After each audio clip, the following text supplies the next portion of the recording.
Passer le pas de la consultation en ligne, quel est l'intérêt de faire des consultations en ligne ou de participer à des groupes de parole ou de supervision? C'est l'objet de cette vidéo d'aujourd'hui.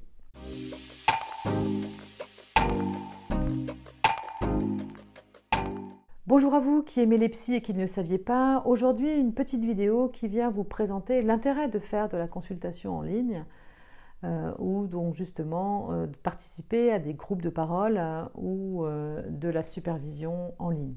Alors pour moi, le bénéfice que ça peut avoir de faire les choses en ligne, c'est déjà la question du déplacement. En fait, eh bien, on n'a pas à se déplacer quand on fait de la thérapie en ligne. Donc, il y a le temps du trajet, le coût du trajet, le coût également de fatigabilité, d'être dans les bouchons, de chercher une place de parking, etc. Donc là, au moins, on est chez soi, on est tranquille et on n'a pas ce temps dont certaines personnes ne disposent pas. Donc ça, c'est intéressant. Première chose, donc, le déplacement. La deuxième chose qui est importante, c'est le choix du thérapeute. Donc quand on vit, par exemple moi j'ai mon cabinet entre Nîmes et Montpellier, voilà, et donc du coup le fait d'ouvrir à la francophonie, on va dire, les consultations ou les accompagnements en ligne, ça ouvre énormément. Ça ouvre énormément à la fois dans le choix du thérapeute, masculin, féminin, dans son âge par exemple, dans sa pratique bien sûr, selon s'il est psychanalyste, s'il utilise plutôt les thérapies comportementales. Bon, moi je pratique la thérapie par le jeu et la créativité, ça peut ne pas convenir à tout le monde. La thérapie familiale systémique, ça peut ne pas convenir à tout le monde. Et donc du coup, ça vient ouvrir vraiment l'offre de type de consultation que vous pouvez avoir. Donc ça, c'est vraiment très intéressant pour moi. Ce que je trouve également super intéressant, c'est que pour des personnes également qui sont expatriées, moi j'ai beaucoup travaillé avec des personnes expatriées depuis 2015, et donc du coup ces personnes-là ont besoin de trouver quelqu'un qui parle leur langue maternelle. S'ils sont au fin fond de je ne sais pas où, de l'Éthiopie, c'est compliqué de pouvoir parler et de faire la thérapie dans la langue locale. Alors que en faisant de la thérapie en ligne, eh bien, on va pouvoir à la fois consulter dans sa langue maternelle, et puis à la fois il y a la question de la culture. C'est-à-dire que dans la francophonie, par exemple, vous pourriez choisir plutôt quelqu'un de belge, quelqu'un de français, quelqu'un de québécois, parce que effectivement, on n'a pas la même manière de parler, on n'a pas le même accent, et on peut avoir besoin peut-être de se rapprocher de quelqu'un qui aurait eu un peu les mêmes références culturelles que soi. La troisième chose importante, c'est la question de la sécurité dans son univers. On est dans son univers et donc du coup, faire le pas d'aller consulter quand on n'a jamais consulté, d'ailleurs c'est l'objet de la chaîne, il y a beaucoup de gens qui n'osent pas faire ce pas et qui du coup, j'ai eu le témoignage de personnes qui ont osé le faire en ligne, parce que l'écran protège, parce qu'on est chez soi dans son univers, et donc du coup on se sent suffisamment en sécurité pour aller peut-être aborder des choses difficiles qui seraient peut-être plus difficiles à aborder si on était dans un univers inconnu, ou en tout cas dans un univers qui n'est pas le nôtre. Donc la sécurisation de son espace va permettre aussi peut-être des fois d'aller plus rapidement, sur le problème. Également, le fait d'être dans son univers, eh bien, ça peut permettre, par exemple, j'ai pu accompagner une personne qui était d'ailleurs très proche de mon cabinet, à peine 1 heure de mon cabinet, mais qui a souhaité faire des consultations en ligne pour être tranquille chez soi, qui n'aimait pas trop sortir, et donc du coup on a travaillé là-dessus, et puis également qui avait des enfants. Et donc a réussi à se créer son espace d'intimité pendant le temps de la consultation, mais qui n'aurait pas pu faire garder ses enfants, ce qui était un coût supplémentaire, pas pu faire garder ses enfants pour venir en consultation. Donc cette question de la sécurisation de l'univers, je pense, est important pour pouvoir s'ouvrir. Il y a des personnes qui ont besoin de ça pour s'ouvrir un petit peu plus.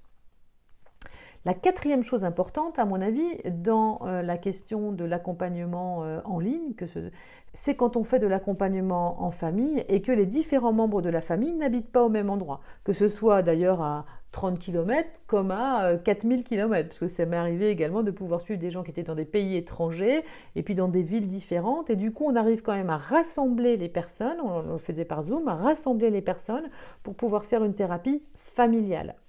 Ce qui est intéressant également, je travaille beaucoup en supervision avec des professions libérales qui sont donc très seules, et bien ça va pouvoir rassembler des personnes, des professionnels, et ce de façon nationale. Quelquefois, dans certains métiers où on n'ose pas trop parler de ces difficultés, même s'il y a la question de la confidentialité, bien sûr, dans ces espaces de travail, mais il peut y avoir une crainte. Par contre, si les choses sont nationales, et bien du coup, on est sûr qu'on ne va pas croiser les personnes, et donc on arrive peut-être à s'ouvrir différemment. Alors, voilà, moi vraiment je trouve que c'est très intéressant. Quelquefois les personnes disent on fait en ligne parce qu'on ne peut pas faire en présence. Non, moi je pense qu'on peut faire en ligne parce qu'on a envie de faire en ligne. Maintenant, il y a certaines personnes qui peuvent avoir des difficultés et qui ne trouvent pas ça super, notamment par rapport au contact physique. Voilà, quand on a quelqu'un en face de soi, physiquement, il y a des choses qui se passent. On perçoit effectivement des choses différentes, surtout en thérapie familiale par exemple, dans la gestuelle, il y a effectivement de l'information qui nous échappe. Mais l'idée, c'est de pouvoir essayer de se professionnaliser pour essayer d'obtenir d'autres types d'informations à travers l'écran, peut-être qui vont nous permettre d'élaborer le travail. Il y a également quelque chose qui peut gêner les gens, c'est la question du trajet. Le trajet, avant de venir en thérapie, peut être très important parce que c'est un moment où on va reprendre éventuellement ce qu'on avait réfléchi la semaine d'avant, ou au retour, avant de se retrouver chez soi, il y a ce petit sas aussi qui va nous permettre de réfléchir, etc. Maintenant, en ligne, on peut tout à fait imaginer être en ligne, faire la thérapie en ligne et s'offrir ces petits moments avant et après le rendez-vous. Donc c'est quelque chose que l'on peut quand même programmer. Voilà, donc la troisième chose qui est peut-être un petit peu compliquée et que je commence à travailler également, mais du coup c'est la question de l'utilisation de médias créatifs par exemple, ou de choses que l'on peut utiliser avec le corps. Quand on utilise le corps et qu'on fait expérimenter des choses avec le corps, avec la personne, quand on n'est pas en présence, c'est compliqué. Au niveau des médias créatifs, par exemple, moi j'ai créé pas mal de choses que j'utilise aussi via Zoom. C'est différent, voilà, c'est pas pareil. Donc ce que je trouve aussi intéressant, c'est que des personnes puissent venir ponctuellement dans mon cabinet et puis le faire en distance. Il y a des personnes qui sont jamais venues, pour autant ça marche bien aussi. On utilise d'autres outils créatifs que ceux que j'utilise dans mon cabinet, bref. On s'adapte, on s'adapte. Ce qui est important, c'est que vous puissiez trouver quelqu'un à qui vous puissiez parler et avec qui vous pouvez échanger de vos difficultés de manière à essayer d'avoir une vie meilleure. C'est l'objectif de la chaîne. Et donc du coup, ouvrez-vous, expérimentez, explorez, ça n'engage à rien. Une amie psy aussi me dit, mais de toute façon, les psys, c'est comme les chaussons. Il faut en expérimenter plusieurs avant d'être en confort. Et c'est important de pouvoir se dire, voilà, effectivement, je le sens pas. Et du coup, j'expérimente peut-être quelque chose que j'ai jamais fait, mais j'ose parce que finalement, je ne prends pas beaucoup de risques. Voilà. Si cette vidéo vous a plu, n'hésitez pas à la partager, n'hésitez pas à actionner le bouton j'aime, à vous abonner et à cliquer sur la notification pour recevoir les nouvelles vidéos. À très bientôt sur la chaîne Psycho pour tous. Au revoir.